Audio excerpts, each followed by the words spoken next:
नमस्कार विद्यार्थी मित्रांनो, स्वागत आहे तुम्हा सर्वांचं आपल्या या यूट्यूब चॅनलवरती। विद्यार्थी मित्रांनो, सरळ सेवा पदभरतीची तयारी करणाऱ्या विद्यार्थ्यांकरिता अतिशय महत्त्वपूर्ण शासन निर्णय काल दिनांक 2 डिसेंबर 2025 रोजी प्रसिद्ध करण्यात आलेला आहे। या निर्णयामध्ये काय नेमकं सांगण्यात आलेलं आहे हे आपण या व्हिडिओच्या माध्यमातून थोडक्यामध्ये जाणून घेण्याचा प्रयत्न करूया। त्यामुळे तुम्ही हा व्हिडिओ शेवटपर्यंत पाहायचा आहे। तर पहा, भूतपूर्व दुय्यम सेवा निवड मंडळाच्या कक्षेतील महाराष्ट्र लोकसेवा आयोगाच्या कक्षेबाहेरील गट ब अराजपत्रित यामध्ये गट क गट ड संवर्गातील नामनिर्देशनाच्या कोट्यातील पदे सरळ सेवेने भरण्याबाबतच्या एकत्रित मार्गदर्शक सूचनांमध्ये सुधारणा करण्याबाबत। आता यामध्ये काय सुधारणा करण्यात आलेली पहा, आपण हा शासन निर्णय अगोदर रीड करूया आणि याबद्दल नंतर आपण या व्हिडिओच्या शेवटी काय निर्णय घेण्यात आलेला आहे ते जाणून घेऊया। तर प्रस्तावनामध्ये पहा, भूतपूर्व दुय्यम सेवा निवड मंडळाच्या कक्षेबाहेरील लोकसेवा आयोगाच्या कक्षेबाहेरील अर्थात गट ब अराजपत्रित गट क आणि गट ड संवर्गातील रिक्त पदे सरळ सेवेने महापरीक्षा पोर्टल मार्फत भरण्याबाबतची संदर्भाधीन दिनांक 4 मे 2022 रोजीच्या शासन निर्णयान्वये सर्वसमावेशक मार्गदर्शक सूचना निर्गमित करण्यात आलेल्या आहेत।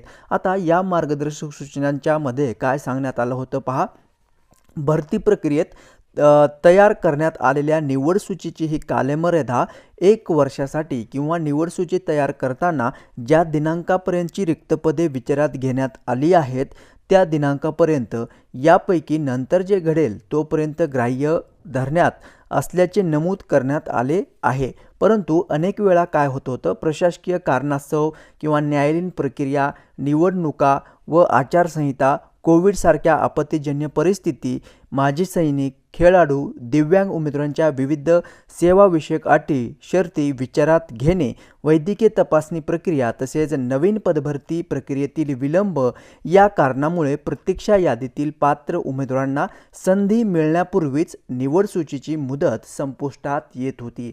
ओके, तर पहा, हा महत्त्वाचा निर्णय या ठिकाणी घेण्यात आलेला आहे। पहा, नवीन भरतीसाठी हे नियम लागू असणार आहे। आता 2026 मध्ये ज्या काही जाहिराती येतील सरळसेवा पदभरतीच्या, तर त्या जाहिरातीला ही अत्यंत महत्त्वपूर्ण हा निर्णय जो आहे तो लागू असणार आहे। आता नेमकं कारण काय होतं तर पहा, जे काही निवड सूची प्रसिद्ध होत होती ती केवळ 1 वर्षासाठी व्हॅलिड राहत होती। आता 1 वर्षापेक्षा काही तांत्रिक अडचणीमुळे म्हणा किंवा शासनाच्या गलथान कारभारामुळे नियुक्ती त्यांना देण्यात येत नव्हती। त्यामुळे ह्या काही कारणास्तव आता ही कालमर्यादा जी आहे ती 1 वर्षासाठी वाढवण्यात आलेली आहे। म्हणजे काय तर आता 2 वर्ष ही व्हॅलिड असणार आहे निवड सूची, जरी तुमच्या नावाचा समावेश निवड यादीमध्ये करण्यात आलेला असेल आणि 1 वर्षापर्यंत याची व्हॅलिडिटी होती, परंतु आता त्याचा वयोमर्यादा अर्थात त्याचं जे काही लिमिट आहे ते 2 वर्ष करण्यात आलेलं आहे। ओके, हा अत्यंत महत्त्वपूर्ण आणि विद्यार्थ्यांच्या हिताचा निर्णय या ठिकाणी शासनाकडून घेण्यात आलेला आहे। ज्यांची निवड झालेली आहे पण नियुक्ती देण्यात आली नाही, शासनाच्या गलथान कारभारामुळे नियुक्ती रखडलेली आहे आणि त्यांचा जो काही कार्यकाळ आहे तो संपुष्टात आला आहे, अशांसाठी ही महत्त्वपूर्ण आणि आनंदाची बातमी असणार आहे। ओके, तर निवड समितीने तयार केलेली ही निवड सूची ही 2 वर्षासाठी किंवा नवीन सूची तयार करण्यासाठी सेवा भरतीची जाहिरात देण्यात येईल या दिनांकापासून। त्यापैकी जे दिनांक आधी घडेल त्या दिनांकापर्यंत विधिग्राह्य ठरेल। तसेच ही मुदतवाढ निवड सूची तयार करताना ज्या दिनांकापर्यंतची रिक्त पदे विचारात घेण्यात आली आहे त्या पदांपुरतीच असणार आहे। ठीक आहे, तर हे महत्त्वपूर्ण निर्णय या ठिकाणी शासनाकडून घेण्यात आलेले आहे, ते अत्यंत दिलासादायक असणार आहे सर्व स्पर्धा परीक्षेची तयारी करणाऱ्या विद्यार्थ्यांकरिता। ओके, सो विद्यार्थी मित्रांनो, या व्हिडिओच्या माध्यमातून मी तुमच्यापर्यंत ही माहिती शेअर केलेली आहे।